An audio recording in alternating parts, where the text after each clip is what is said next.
सभी को सुप्रभात। मैं शिशुपाल में हिंदी साहित्य BA पार्ट सेकंड हिंदी साहित्य के अंतर्गत हम पढ़ रहे हैं रीतिकालीन काव्य।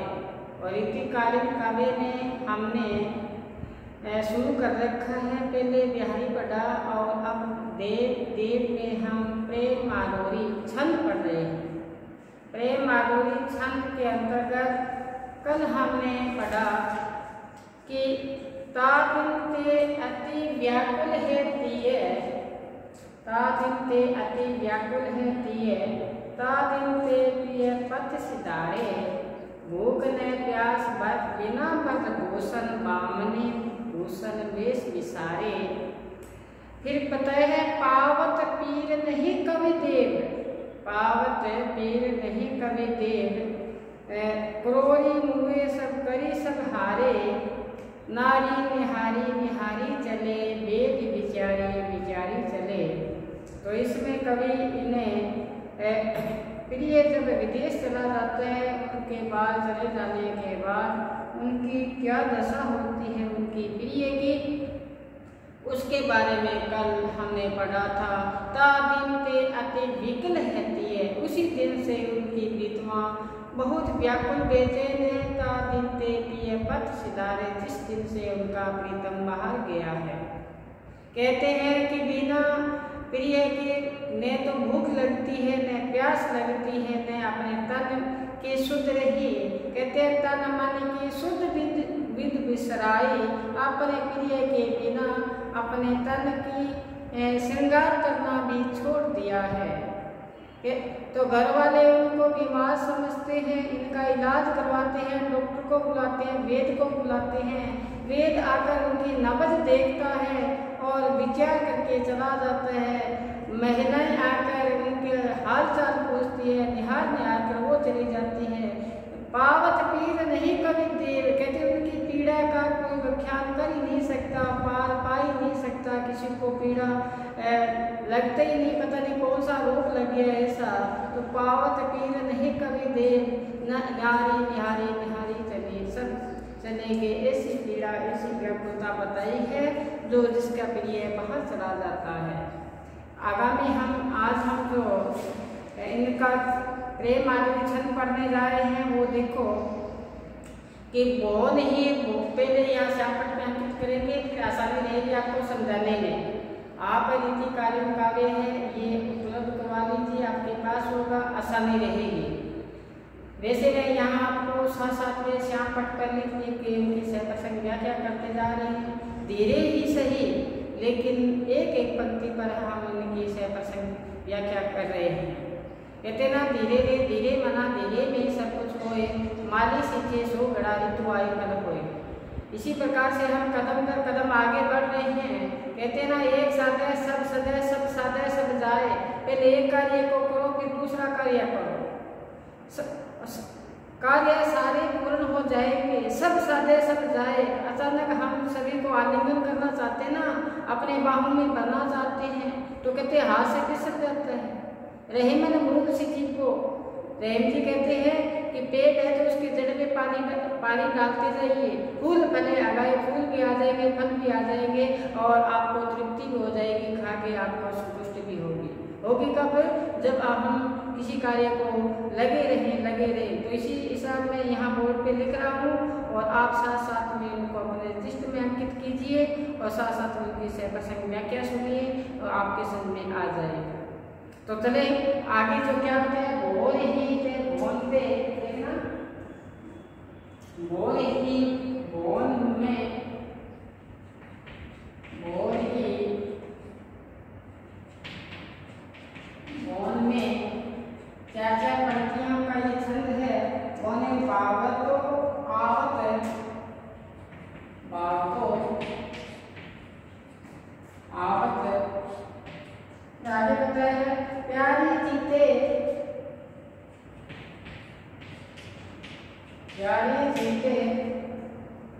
के इते दृक घेरी दृक घेरे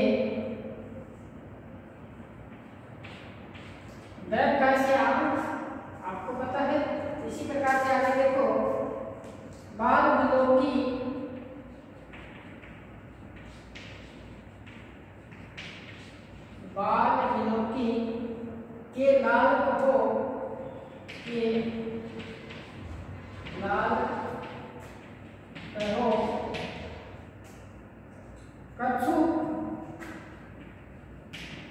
कछु काहे ते लाल, काहे ते लाल विलोचन तेरे, विलोचन तेरे बोलती सुन के, बोल उठी सुन के, बोल उठी सुन के तिये बोल, तिये बोल, तिये वास्य है नारी या पत्नी उनकी, तिये सुदेश कहो अति, देश कहो अति, कोप और करेरे, कोप करेरे, कोपा से क्रोध, काहू के रंग दृग, काहू के रंग दृग, काहू के रंग दृग, रावरे, रावरे, रावरे रंग रंगे, रंग रंगे दृग, रंगे दृग मेरे। देखो चार पंक्तियों का ये छंद है। इस छंद में क्या बताया गया है, देखो कवि इसमें कि सारी रात अपना प्रीतम अपने नायिका से अलगाव रहता हुआ जब सुबह घर पे लौटता है तो उस नायिका की क्या दशा होती है, क्या वार्तालाप होती है, उसके बारे में यहाँ बताया है। दोबारा सुनो कि इसमें बताया है कि सारी रात गायब रहने वाले प्रीतम, सारी रात गायब रहने वाले प्रीतम जब सुबह होती है तो अपनी प्रीतमा से मुलाकात होती है। उस समय भी ये नायिका को क्रोध आता है। क्रोध में क्या बात होती है, उस बात को यहाँ प्रेमासक्त के माध्यम से हमारे सामने प्रस्तुत किया है। प्रेम माधुरी छंद में कवि देव तो क्या बताया, वो ही भुवन में बाल तो आवत प्यारी चीजें के इतने थे, बाल बिलोकी के लाल कहियो कछु कहाए थे राज बिलोकिन तेरे, बोल उठी सुन के थिए बोल सुदेश कहो अति भोग करे, काहू के रंग दृग रावरे रंग रंग रंगे मेरे। तो कवि इसमें क्या बताते हैं, जैसे ही सुबह होती है, रात्रि व्यतीत हो जाने के बाद में कहते मन को बांधने वाला प्रीतम वापिस आया, घर पे आया और देखा, घर पे आया तो देखा कि उसकी जो पत्नी है उसकी पत्नी ने आंखें फेर ली है। प्रेम की दृष्टि से अपने प्रिय को नहीं देखा, आंखें फेर चुकी है, क्योंकि आज जो नारी है उसका श्रृंगार उसका पति है। जब पति उससे प्रेम नहीं करे तो पत्नी तो आंखें फेरेगी। वही बात यहाँ बताई है कि जैसे ही प्यारी ने चित्ते के इतने फेरे, जैसे ही नायक घर पे लौटा तो उसने अपनी आंखें फेर ली है। तो क्या बताया कि बाल बिलोकी लाल क्यों कछु, उस नायक ने आते ही कहा कि आपकी आंखें लाल क्यों है, आपकी आंखें लाल क्यों हैं। तो क्या बताए, लाल बिलोकी तेरे, मैं आज देख रहा हूँ कि आपकी आंखें लाल हो चुकी है, आपकी आंखें क्या हो चुकी है, लाल हो चुकी है। तो क्या बताए, उसी समय बोल उठी थी, उसी समय बोल उठी थी। ये बात सुनकर उनकी प्रीतमा उसी समय बोल उठी। क्या कहते हैं कि सुदेश को कोप करेंगे, कहते आप इतना क्रोध क्यों करते हो मेरे पर। देखो कैसे वार्तालाप इनमें आपस में बताई गई है। नायक ने कहा कि आपकी आंखें लाल कैसे हो चुकी है। पहले आते ही नायिका ने अपने जैसे प्रीतम को देखा तो आंखें फेर ली, फिर देखा कि इनकी आंखें लाल है, तो प्रीतम ने कहा कि आपकी लाल आंखें कैसे हो चुकी हैं? तो नायिका ने कहा कि आप मेरे पे इतना क्रोध क्यों करते हो? देखो फिर भी उनके साथ लगाव है। कहते हैं द्वार धनी का पड़ा रहे, धक्का धनी का खाए। कहते हैं उनके दरवाजे पे पड़े रहो और उनके क्या खाओ, धक्के खाओ, ये होता प्रेम। तो कहते हैं नायक ने कहा कि आपकी आंखें लाल कैसे है? तो उसने कहा कि आप मेरे पे क्रोध क्यों करते हो? तो कहते हैं बाहों के रंग बिखरावे। कहते हैं आपकी आंखें किसी दूसरे रंग में रंग जाए, आपकी आंखें किसी दूसरे के रंग में रंग जाए, लेकिन मेरी आंखें, लेकिन रावण का से आपकी, कहते हैं लेकिन मेरी आंखें हैं वो तो आपके रंग में रंगी हुई है। मेरी आंखें किसके रंग में रंगी हुई है? आपके रंग में रंगी हुई है। तो नायिका की दृष्टि जो प्रीतम की प्रतीक्षा करते हुए आंखें लाल हो चुकी थी, न कि क्रोध के कारण। अपने प्रीतम को याद करते करते पूरी रात व्यतीत कर दी, लेकिन सो नहीं पाए, इसलिए उनकी आंखें क्या हो चुकी है? लाल हो चुकी है। कहते हैं ना, कहते दो नैन मेरो कयो न माना नीर बह जैसे सावन की। प्रीतम का जब अलगाव होता है, प्रीतम दूर चला जाता है, ऐसी तड़प लगती है। तो आप हिंदी साहित्य के हो, आपको इतने दोहे आने चाहिए कि आप एक बार जड़ी लगा दें। जिस प्रकार से बारिश ऋतु की जड़ी लगती है, उसी प्रकार से आपको दोहे आने चाहिए। जैसे मीरा ने कहा, ये दो नैन मेरो कयो न माने नीर बह जैसे सावन की। तेरे कारण बन बन दोनों कर जोगुन को भेज। प्रीतम के बिना क्या बन चुकी हूँ, जोगुन बन चुकी हूँ, और उसमें मैं घूम रही हूँ। तो यही बात यहाँ बताई है। कहते हैं मेरी आंखें आपके रंग में रंगी गई, इसलिए आंखें लाल है। मैं आपके प्रतीक्षा करते करते आंखें लाल हो चुकी है, और आप पूछ रहे हो आंखें लाल कैसी हैं, और आप मेरे पे क्या कर रहे हो? क्रोध कर रहे हो। ये प्रेम में एक, उनमें प्रेम में क्या है? प्रेमासिक्त नायिका की मनोदशा का यहाँ पे बताया है, और जो नायक है उसकी दृष्टता यहाँ सामने आई है। आपको पता है नायक भी कई प्रकार के होते हैं, और नायिकाएं भी कितनी प्रकार की होती है, वो हम पढ़ेंगे आगे। जैसे नायक है, अनुकूल नायक भी होता है, दृष्ट नायक भी होता है, सट नायक भी होता है। नायक कई प्रकार के होते हैं। इस प्रकार से आपको थोड़ा अवगत करवाऊँ। नायक में अगर चर्चा करें तो जैसे सबसे पहले आता है अनुकूल नायक। कौन सा आता है? अनुकूल नायक। और उसके बाद भी आता है दृष्ट नायक, सट नायक। और ये नायकों के क्या है भेद है, किस प्रकार से नायक होते हैं और किस प्रकार से इनकी विशेषता होती है। इस प्रकार से जो अनुकूल नायक होता है, कौन सा नायक होता है? अनुकूल नायक। देखना, जैसे अपने चर्चा करें, अनुकूल नायक, ये जो अनुकूल नायक होता है, ये अपनी पत्नी से ही प्रेम करता है, अन्य से प्रेम नहीं करता।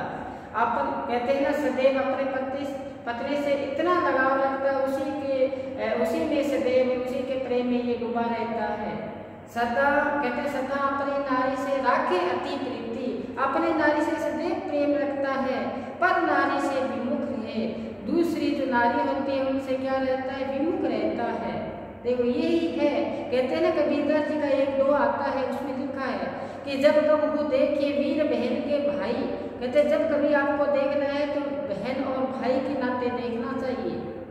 जब कभी देखिए वीर बहन के भाई, आठों पैर अलग रहे ताको काला खाए। आठों पैर इस प्रकार से बर्ताव करना चाहिए। अपने मन की वृत्ति को क्या रखना चाहिए? स्वस्थ रखना चाहिए। तो ये कौन सा नायक बताया आपको? अनुकूल नायक। दूसरा नायक होता है दक्षिण नायक। देखना, दक्षिण नायक, दक्षिण नायक, ये कैसा नायक होता है? देखना, एक बातें सब तीन सौ जाको हुए सने। कहते हैं एक ऐसा नायक होता है जो सभी जो नारियां हैं उनके साथ समान रूप से प्रेम प्रदर्शित करता है। ये नायक दक्षिण नायक उसको बोलते हैं, सभी नारियों को समान दृष्टि से ये प्रेम प्रदर्शित करता है। इस प्रकार का ये दक्षिण नायक होता है। इस प्रकार से आगे जो नायक बताया है वो होता है सट नायक। कौन सा नायक होता है? सट नायक। सट नायक कौन सा होता है? सट नायक वो होता है ये मुँह से तो मीठी मीठी बातें करता है नायिकाओं के साथ, ये मुँह से मीठी मीठी बातें करता है और कहते हैं कि इनके हृदय में कपट से भरा होता है, हृदय से देव कपट से भरा होता है। और कहते हैं इसको अपराध का बिल्कुल डर नहीं होता, अगर अपराध कर ले तो इसको बिल्कुल ही क्या नहीं होता, डर नहीं होता। तो कहते हैं मुँह मीठी बातें करे निपट कपट जिए जाने। फिर बताते हैं ताई न डर अपराध वो सट कहे बखाने, ये होता है सट नायक। और चौथा जो नायक होता है वो होता है भ्रष्ट नायक, भ्रष्ट नायक। ये नायक होता है, नायक कहते हैं इनको नायिका बार बार धिकारती है, लेकिन फिर भी ये क्या इसको ये से कह सकते हैं बेशर्म नायक। तो कहते हैं कि बार बार धिकार मिलता है लेकिन फिर भी समझ नहीं पाता। इनका दुआ आता है कि कोटिक मिले धिकार, कहते हैं आवत लाद में दृष्ट को कोटिक मिले धिकार, इसको लज्जा नहीं आती, इनको बार बार क्या मिलता है, धिकार मिलता है। इसी प्रकार से धर्मानुसार 3 भेद है नायक के, या नायक के धर्मानुसार 3 भेद है। जैसे देखना, एक भेद आया पति, दूसरा उपपति और तीसरा जापति या एवेसी। ये पति जो विधि विधान के साथ अपने नायिका अपनी प्रीतमा के साथ विवाहिक गर्भ में बंधित होता है उसको बोलते हैं पति। उपपति, उपपति किसको बोलते हैं, जो स्त्री का पति न होकर भी उनके साथ प्रेम संबंध बनाने की क्या कोशिश करता है, उनके प्रेम में सदैव ये खलल डालता है, उसको बोलते हैं उपपति। और तीसरा वैश्य जो नायक होता है, जो सदैव वैश्य के भोग में ही लीन रहता है, रसिक रहता है, वो होता है वैश्य। ये बात कहाँ चली, ये बात यहाँ चली जब कहते हैं नायक रात भर कहीं बाहर रात्रि व्यतीत करने के बाद में सुबह अपनी प्रीतमा के पास लौटता है, तब प्रीतमा की क्या दशा होती है, तब ये बात चली। तब मैंने आपको ये बताया नायक, दर्शनायक, सटनायक, दर्शनायक, पति, उपपति और जापति, तब ये बात चली, तब ये बताया। हालांकि हमारे ये पाठ्यक्रम में तब आगे आएगा, तब इसको अच्छी तरह से गहराई के साथ हम पढ़ेंगे। तो आज हमने प्रथम पद पढ़ा, उसमें बताया कि बोरी बोलते बातों प्यारे कीते कीते दृढ़ फेरे, जैसे ही सुबह हुई, मोटे मोटे तौर पे देखें, जैसे ही सुबह हुई प्रीतम घर पे लौटा, अपनी प्यारी के साथ अपने पिए के साथ लौटा, तो लौटते ही उसने अपनी आंखें फेर ली। प्रीतम को देखकर आंखें फेर लेना कि उनको मान सम्मान या आदर के भाव से नहीं देखा, ऐसे नए को आदर के भाव से थोड़ी देखा जाता है, आदर के भाव से नहीं देखा। तो कहते हैं कि जैसे ही नायक ने अपनी प्रीतमा को देखा, प्रिया को देखा, तो कहते हैं कि आपकी लाल आंखें कैसे हो चुकी है, आपकी आंखें लाल कैसे हो चुकी है। तब बताया नायिका ने कहने लगी कि आप मेरे पे इतना क्रोध क्यों करते हो। फिर लास्ट पंक्ति में बताया वेद के माध्यम से नायिका कहती है कि आपकी आंखें किसी दूसरे रंग में रंगी गई हो, लेकिन मेरी आंखें सदैव किसकी आपके ही रंग में रंगी गई है, चाहे आप रात्रि अनंतर व्यतीत करें। तो यहाँ पर कवि की जो नायिका की जो प्रेम है वो एक निष्ठता, और यहाँ नायक का है वो क्या दृष्टता व्यतीत हुई है। इसी प्रकार से हम दूसरा दुआ है वो पढ़ते हैं। एक बार ये जिस्त में आप अर्पित कीजिए, फिर चलते हैं आगामी जो एक छंद है उस पर चलते हैं। आगामी हम श्याम पट पे अर्पित किया। देखो, आप उस रस में रहसे पियसे, आप उस रस में रहसे पियसे, वन राधिका कुंज बिहारी, श्यामा सराहती श्याम की पाघी, श्याम सरावत श्यामा की साड़ी, एक ही दर्पण देखी कहती है निको लगो पिए पियो कहो प्यारी, देव सुबालम बाल के साथ लोग नई बली है बलिहारी, बलि है बलिहारी। इसमें बताया है देव द्वारा ये प्रेम माधुरी अपना छंद है। इस छंद में राधा और श्री कृष्ण की युगल छवि, राधा और श्री कृष्ण की कौन सी छवि है? युगल छवि है, जो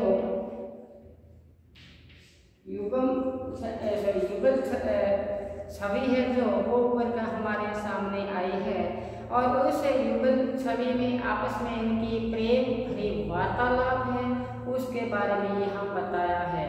जिसे हमने प्यारी पढ़ा था, राधा और श्री कृष्ण जी का जो वार्तालाप है, राधा उनसे बात करना चाहती है लेकिन श्री कृष्ण जी बात करना नहीं चाहते। तो कहते ना, बतरस लाल लाल की मोरली दरी लुकाए, सो है करे बोनी हंसे देन कह नट जाए। तो कहते हैं बतरस लाल लाल की मुरली दही लुकाए, सो है करे बोनी हंसे देन कहे नट जाए। इस प्रकार से यहाँ राधा और श्री कृष्ण का युगल छवि चित्र हमारे सामने प्रस्तुत हुआ है। इनका आपस में जो प्रेमालाप है वो मधुर है, मिठास से भरा हुआ है। आपस में बात करते हैं दोनों, यहाँ पे नायक नायिका के माध्यम से श्री कृष्ण और राधा दोनों आपस में बातचीत करते हैं, प्रेम भरी बातचीत करते हैं। क्या बातचीत करते हैं इस छंद के माध्यम से हम जानेंगे। तो क्या बताया, रहस्य आया ना आपको, रस में रहस्य, रहस्य का आशय जो आनंद मगन रहते हैं। रहस्य का आशय क्या होता है? आनंद, आनंद मगन जो रहते हैं, आनंद मगन। रहस्य का आशय होता है उल्लासित पूर्ण बातें करना। हृदय में जो खुशी हुई उस खुशी के साथ बातें करना उसके लिए आया है। तो राधा और श्री कृष्ण जी पास पास में बैठे हैं, पास पास में बैठे हुए ऐसी वार्तालाप कर रहे हैं जो आनंदित करने वाली है, जो हर्षोल्लासित करने वाली है। तो कहते हैं आपको ही रस में रहस्य, दोनों आपस में ही रस में इस प्रकार से डूबे हुए हैं और हृदय में उनके प्रेम का ज्ञान मचलता है, समुद्र हिलोरे लेता है, लहरें पैदा करता है। तो क्या बता रहे हैं? वन राधिका कुंज बिहारी राधिका और श्री कृष्ण। तो क्या बात करते हैं? देखो आपस में दोनों स्नेही पाकर कहते हैं श्यामा सराही श्याम की पागी। कहते हैं राधा श्री कृष्ण की महिमा का गुणगान करती है, उनके शारीरिक शोभा का वर्णन करती है। तो कहते हैं कि आपकी जो पगड़ी है वो बहुत सुंदर है, आपकी पगड़ी क्या है? बहुत सुंदर है। तो उधर श्री कृष्ण जी भी राधा की बड़ाई करना नहीं छोड़ते, वो भी कहते हैं आपने जो साड़ी पहन रखी है वो मुझसे भी सुंदर है। देखो ऐसा जब लगाव हो, ऐसा जहाँ प्रेम हो, मैं सदैव भी आपको कहता हूँ पति पत्नी का जो प्रेम होता है उससे बढ़कर कोई प्रेम हो ही नहीं सकता इस धरा। वही बात यहाँ बताई है कि पत्नी ने पति की बड़ाई की तो पति ने किसकी बड़ाई की? पत्नी की बड़ाई की। ये ऐसा प्रेम, ऐसा लगाव हो तब होता है। कि आधी रात हुई थी और रब रैदास ने कहा अपनी पत्नी को, कहते हैं कि दिन चढ़ चुका है, सूर्य उदय हो चुका है, तो क्या कर कपड़े को धो ले। कपड़े की धुलाई करते तो रैदास की पत्नी उठी और कपड़ा धोना शुरू कर दिया। ऐसा नहीं कहा कि रात्रि आधी हुई है अभी तक।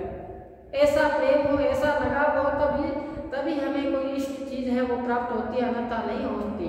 जहाँ पर ईर्षा द्वेष है, जहाँ पर आपस में प्रेम नहीं है, वहाँ तो फिर आ ही नहीं सकता, कुछ प्रेम पनप ही नहीं सकता। वही बात यहाँ पे है कि राधा ने तो उनकी पगड़ी की बढ़ाई की है और उधर जो राधा है, श्री कृष्ण जी है, उन्होंने राधा ने जो साड़ी पहन रखी है उनकी बढ़ाई की कि आपकी साड़ी बहुत सुंदर है। फिर क्या बता रहे हैं? दोनों बातें इस प्रकार से चल रही है तो दोनों ही दर्पण के सामने अपने आप को प्रस्तुत करते हैं। दोनों दर्पण के सामने आकर वहां खड़े होते हैं तो कहते हैं कि नीको लागे थे बहुत प्यारे। दोनों खड़े होकर कहते हैं कि आप बड़े प्यारे लगते हो। राधा कहने लगी तो श्री कृष्ण जी कहने लगे कि आप प्यारे लगते हो। अब कवि देव क्या कहते हैं? प्रेम माधुरी छंद के अंतर्गत राष्ट्रपद में आया है। देखो कि देश वर्णन बाल के साथ कहते हैं श्री कृष्ण जी और राधा का ऐसा रूप सौंदर्य देखकर, ऐसे बातें सुनकर, इनको ऐसा देखकर ऐसा लगता है कि मैं तीन लोग भी इन पर क्या करती हूँ, नौछावर करती हूँ। अपने आप भी इस पर क्या हो जाऊँ, लो-छावर हो जाऊँ और बलिहारी जाता हूँ, 3 लोगों को उन पर बलिहारी करता हूँ। और यही बात या नायक नायिकाओं का जो परस्पर प्रेम है, आनंद का, विलास का जो यहाँ चित्रण किया गया है वो श्रृंगार रस के अंतर्गत ही आता है। इस प्रकार राधा कृष्ण की युगल छवि को हमारे सामने यहाँ प्रस्तुत किया है। अनुप्रास यमक अलंकार के माध्यम से कविदेव ने ये बताया है। तो मैं आशा करता हूँ कि आपको ये पद आसान सा है, समझ में आ गया होगा कि राधा तो अपने प्रीतम की बड़ाई करती है और श्री कृष्ण राधा की बड़ाई करते हैं। तो बताते हैं श्याम सराई श्याम की पागी, श्याम ये श्री कृष्ण जी किसकी पकड़ी को सराहते हैं, श्री कृष्ण जी इनकी शायरी की बड़ाई करते हैं। तो ये इनकी पकड़ी पागी का से पकड़ी अब एक दर्पण के सामने उपस्थित होते हैं, कहते बड़ी प्यारी लगती हो आप। तो यहाँ कविदेव कहते हैं, कहते हैं 3 लोक में काश है कि 3 लोक में इनके क्या करती हूँ, लो-छावर करती हूँ, लो-छावर होता हूँ, उनका लो-छावर बलिहारी जाता हूँ। इस प्रकार से ये छंद के माध्यम से कविदेव ने बताया। इस प्रकार से आगे देखो हम इनका दोहा देखें तो लिखने से मैं वैसे आपको समझाऊँ श्याम पट पे अंकित करते हुए कि सुख सेज के मंदिर को मंदिर, सुख सेज के मंदिर को मंदिर, सुंदरी आई गई सुंदरी। तो इसमें कवि ने बताया है कि नायिका अपने सुख की सैया को त्याग कर और पहले अपने प्रीतम के साथ ही सुख सेज पे थी, अब वो सुख की सेज को त्याग कर अब कहाँ पे आई है, अपने आंगन में आई है, अपने घर के आंगन में प्रवेश किया है। उस दशा का वर्णन करते हुए कवि ने यहाँ उस नायिका की महिमा का गुणगान किया गया, नायिका कैसे चरित्रवान है। तो क्या बताया कि आते ही सबसे पहले नायिका अपने सेज से उतरी है, उतरते ही सबसे पहले आके क्या किया, अपने गुरुजन है, बड़े हैं, उनका आशीर्वाद लिया, उनके चरण को स्पर्श किया। तो कहते हैं कि उन्होंने कहा कि पग लाग ही प्यारी सो, उन्होंने अपने चरणों को स्पर्श किया। जैसे ही उनके पैरों को स्पर्श किया तो कहते हैं उनकी सौतन है, उनके हृदय में आग लग चुकी है, क्योंकि उनके हृदय में क्या हुआ, ईर्ष्या हुई उनके प्रति।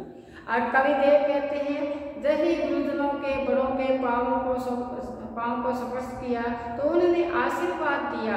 कहते हैं तुम कोटि बारिश शीश धरी, कहते हैं आप कहते हैं करोड़ दिन, यानी कि आप आशीर्वाद दिया कि इस पर आप पर सदैव ईश्वर की आप पर सदैव कृपा रहे, इसलिए आप सदैव सौभाग्यशाली बनी रहो। पिए के ही बसो, कहते हैं आप सदैव पिए के हृदय में निवास करो। बहुत महत्वपूर्ण पंक्ति आई है। पिए बताए पिए के हिये में बसियो नित्य, पिए के हिये में बसियो नित्य, प्रीतम के हृदय में सदैव आप निवास करना, उनसे कभी अलगाव मत होना।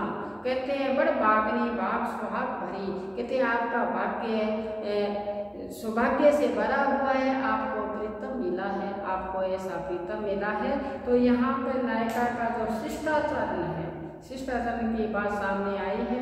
ये हमने श्याम पट के लिखने के बजाय हमने वैसे ही नुकोश है प्रसंग व्याख्या सुनी आपने। अब हम आगामी है जो व्याख्या है वो आगामी वीडियो में चर्चा करेंगे। तब तक आप घर पर रहें, सुरक्षित रहें, पढ़ते रहें। रीति कालीन काव्य है, इसके बाद में कबीरा खड़ा बाजार में, ये भी अब के बाद अपना नया पाठ्यक्रम में जुड़ा है, उसको भी अच्छी गहराई के साथ पढ़ेंगे। जैसे कोई बात चले, जैसे नायक का भेद है, नायक के भेद है, ये आपको बताए, ये कभी आपको भूलना नहीं चाहिए। अनुकूल नायक कौन सा होता है, दक्षिण नायक कौन सा होता है, सट नायक कौन सा होता है, दष्ट नायक कौन सा होता है, पति कितने हो, पति है, उपपति है, जार है या वैशिक है, इनका उदाहरण आपको बताया। उस उदाहरण को आप लिख के याद करो, एग्जाम में पूछा भी जाता है, नायक के भेद लिखिए। तो आज हमें यही विराम देते हैं। आगामी वीडियो में फिर हम हाजिर होंगे। तब तक आप घर पर रहें, सुरक्षित रहें और जो मुख्य ध्येय है पढ़ना, पढ़ते रहिए। धन्यवाद।